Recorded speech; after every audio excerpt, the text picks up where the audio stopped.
You have already checked your phone since you started reading this. Maybe you felt it vibrate and it did not. Maybe you just needed to know the time, but you found yourself scrolling before you even registered doing it. Maybe you set it face down to focus, and the effort of not picking it up is using more mental energy than whatever you were supposed to be doing. You know this is happening. You have known for a while, and you still cannot stop. The real reason is far stranger than addiction, far older than Silicon Valley, and it has almost nothing to do with the apps. Your phone did not create this problem. It inherited it. What your phone tapped into was already there, running silently inside you, shaped by millions of years of evolution in an environment that looked nothing like the one you're living in now. The engineers did not build a trap. They found a door that was already open, and they walked right through it. To understand what is actually happening when you reach for that screen, you need to understand one of the most powerful drives in the human animal. Not hunger, not sex, not fear. Something older and more constant than any of those. Something researchers have only recently been able to name with precision. It is called the need for information.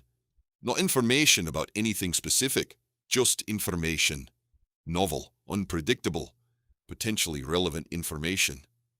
Your brain does not care what the notification says. It cares that there might be something there. That distinction is everything. Neuroscientist Wolfram Schultz spent years studying the dopamine system in primates, and what he found changed the way scientists think about motivation entirely. Dopamine, the chemical most people associate with pleasure, does not actually fire when you get a reward. It fires when you anticipate one. More precisely, it fires in response to the possibility of a reward. And the less predictable that reward is, the stronger the dopamine response becomes. Read that again. The less predictable the reward, the stronger the pull. This is why a slot machine is more compelling than a vending machine. You know exactly what you get from a vending machine. You press B7, you get a bag of chips. The dopamine system barely registers it. But a slot machine, every pull is uncertain. Every pull could be the one. That uncertainty is not a bug in the design. It is the entire mechanism. Psychologist B.F. Skinner documented this in the 1950s under the clinical term variable ratio reinforcement, and it remains to this day the most powerful conditioning schedule ever identified. It produces behavior that is almost impossible to extinguish. Your phone is a slot machine you carry in your pocket. Every time you check it, you might find something thrilling, a message from someone you care about, news that changes everything, a video that makes you laugh until your sides hurt, or you might find nothing. The ratio is variable, the outcome is unpredictable, and your dopamine system, which was calibrated for a world where novel information could mean food, or danger, or a potential mate, lights up the same way every single time. But the phone is only half of the story, because the need your phone exploits is not just neurological, it is evolutionary. Picture the environment your ancestors actually lived in. Not an office, not a city. Open terrain, small social groups of roughly 50 to 150 individuals, a landscape full of movement, signals and sounds that each carried real survival value. The rustle in the grass could be wind or a predator. The expression on a group member's face could mean safety or threat. The behavior of the animals nearby could indicate food or danger. In that world, the cost of missing a signal was potentially fatal, and so your brain evolved to be relentlessly, exhaustingly hungry for signals.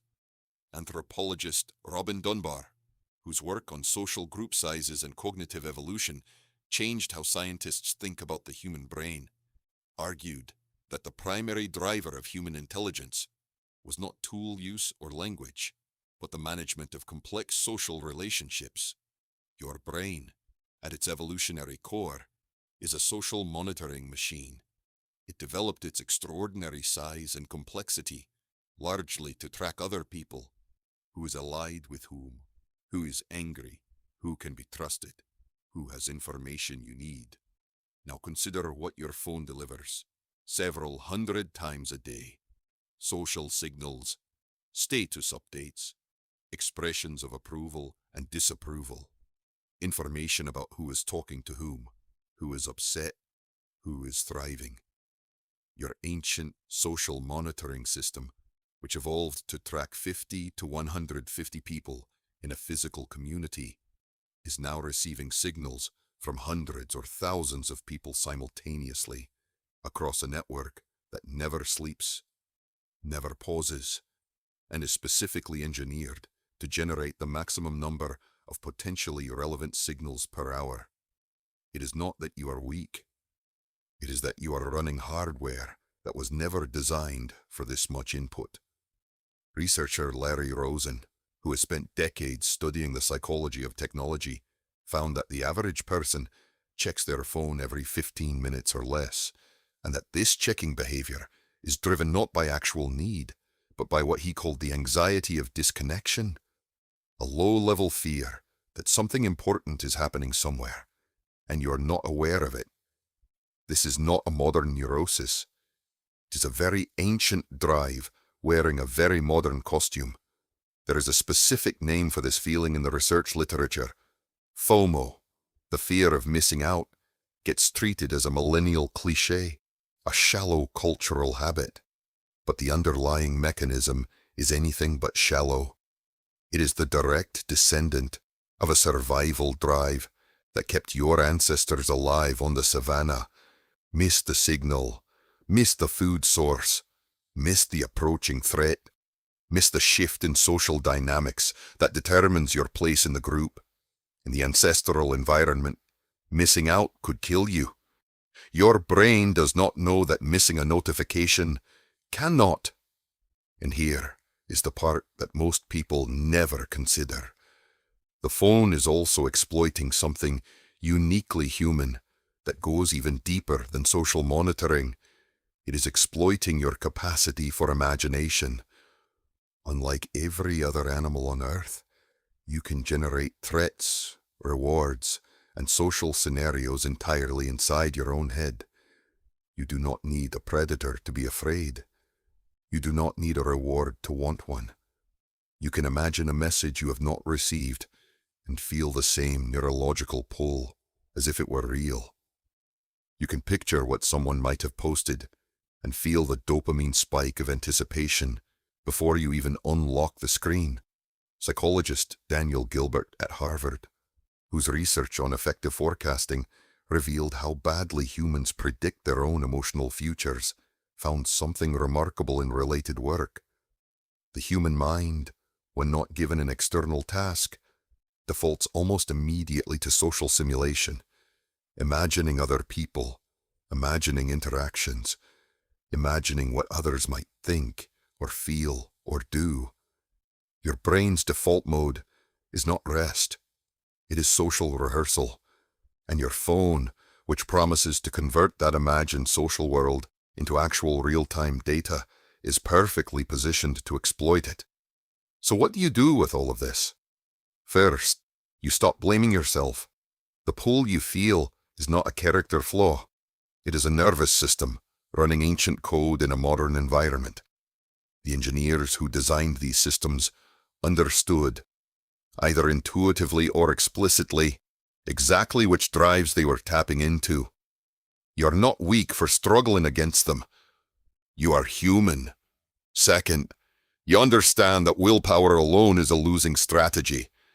You cannot out-discipline a variable ratio reinforcement schedule.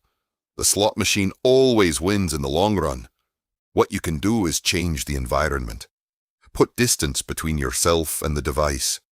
Turn off notifications that provide no actual value. Create physical spaces where the phone simply is not present. You are not fighting your phone. You are redesigning the conditions that trigger an ancient system. Third, and perhaps most useful of all, you learn to recognize the pull for what it is.